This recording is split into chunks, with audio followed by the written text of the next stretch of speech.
From contemplating normalization to a historic phone call, how the Israel-Gaza conflict has upended Saudi Arabia's regional calculations.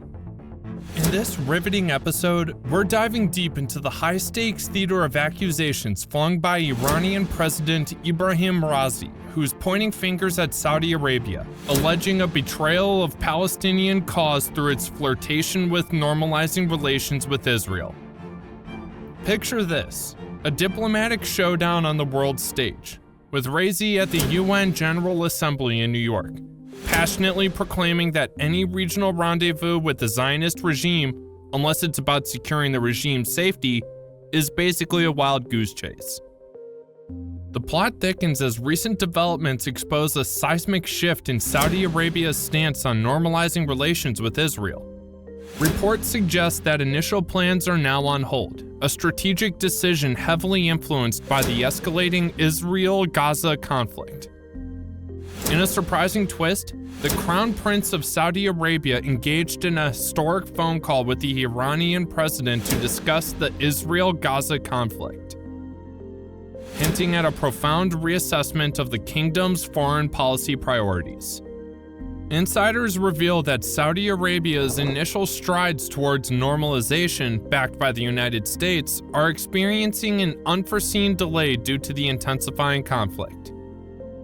The conflict has spurred Saudi Arabia to reevaluate its involvement with Iran, strategically seeking to curb further unrest in the region.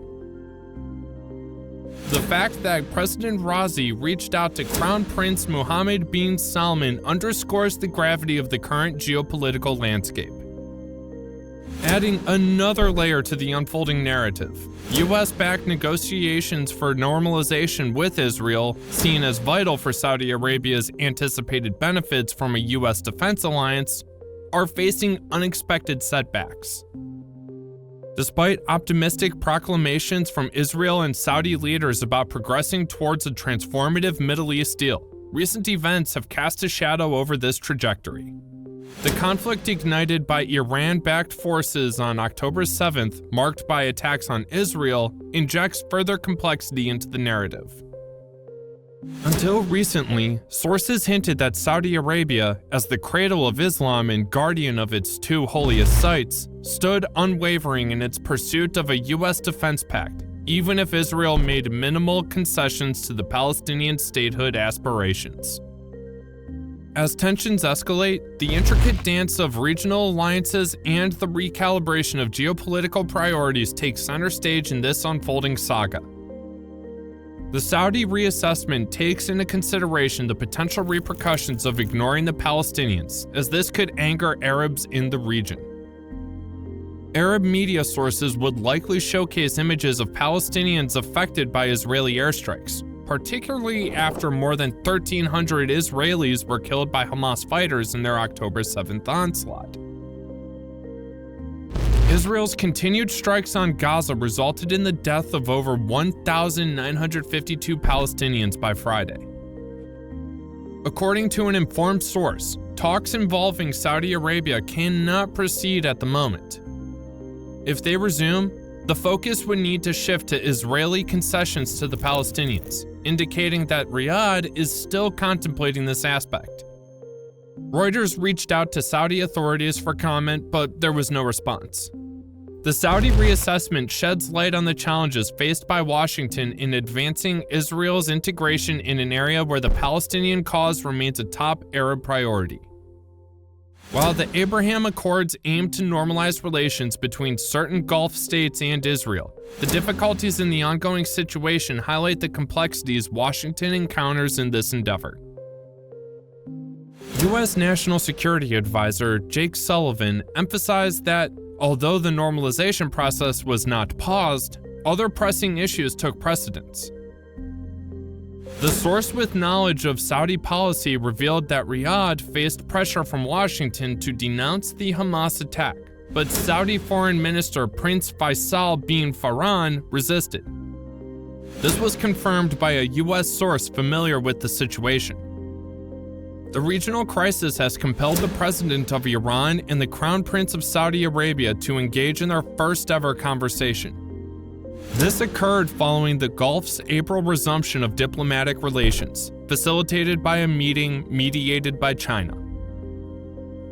In a statement, the Saudi Crown Prince assured Razy that Riyadh is exerting maximum effort to engage with international and regional parties to halt the escalation. Razy's outreach to the Crown Prince, aimed at supporting Palestine and averting further regional conflict, garnered praise from an Iranian official in communication with Reuters. The 45-minute call, reportedly sanctioned by Supreme Leader al-Khamenei, focused on Saudi Arabia's firm opposition to civilian targeting and loss of innocent lives, underscoring the government's steadfast backing of the Palestinian cause. While the Saudi government statement did not delve into specifics, it signals a concerted effort to de-escalate tensions in the Middle East. In a bid to alleviate the situation, Saudi Arabia has taken a lead role in a military coalition against Houthi rebels in Yemen, known to have affiliations with Iran. A senior U.S. State Department official confirmed ongoing communication with Saudi leaders, emphasizing Washington's call on allies with ties to Iran, Hezbollah, or Hamas to urge restraint, release hostages, and keep Hezbollah and Iran from entangling in the conflict. Notably, Hezbollah, an armed Lebanese group aligned with Iran, had previously clashed with Israel in 2006. Insider information reveals that Gulf states, including those with connections to Israel, are expressing apprehensions about the potential involvement of Iran in the conflict, raising concerns for the broader region. This recent development underscores the divergence in perspectives between Saudi Arabia and Iran, with the Saudis emphasizing the importance of economic development and regional cooperation, as highlighted by Alex Vatanka, director of the Middle East Institute's Iran program in Washington. Iran seems to prioritize confronting Israel initially, believing that ties between nations and the Zionist Authority would be detrimental to the Palestinian people and their resistance. President Razy warned against a normalization agreement between Saudi Arabia and Israel, stating that such relations do not contribute to security.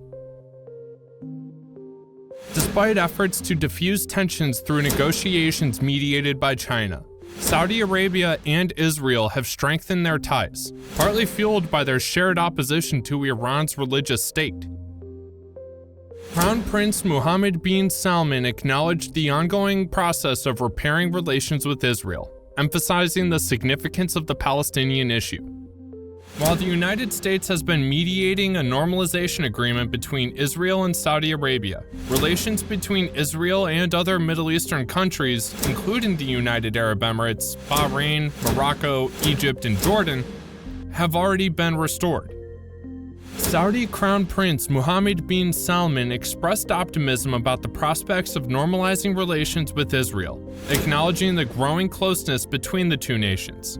He underscored, however, that the Palestinian issue remains of utmost importance. In a rare public statement in English, bin Salman, often referred to as MBS, acknowledged that Saudi Arabia doesn't view Israel as an enemy, but rather as a potential ally with shared interests. He also mentioned the need to settle certain difficulties before progressing further, likely addressing concerns related to the Palestinian cause. The Crown Prince's remarks followed discussions between U.S. President Joe Biden and Israeli Prime Minister Benjamin Netanyahu on the sidelines of the UN General Assembly in New York. Bin Salman's positive statements about the normalization effort added to the optimism surrounding its prospects. Looking ahead, Saudi Arabia aims for a substantial defense agreement with the United States, involving large arms transactions and U.S. assistance in establishing a civilian nuclear program on Saudi territory. In exchange, Riyadh is expected to repair relations with Israel. However, this complex situation requires Saudi Arabia to navigate challenges, including appeasing criticism in the Muslim and Arab worlds, addressing concerns about human rights, and securing support from progressive Democrats in the U.S. Senate. The U.S. maintains that progress towards a two-state solution is crucial for the success of any deal, but Netanyahu faces constraints within a conservative coalition that opposes a two-state solution. As the geopolitical landscape evolves, Saudi Arabia's pursuit of a defense agreement with the US and efforts to reconcile with Israel introduce a multifaceted dynamic that will continue to shape the region's future. Don't forget to like this video and hit the subscribe button to stay updated on our channel's latest content. Thank you for watching, and we'll see you soon.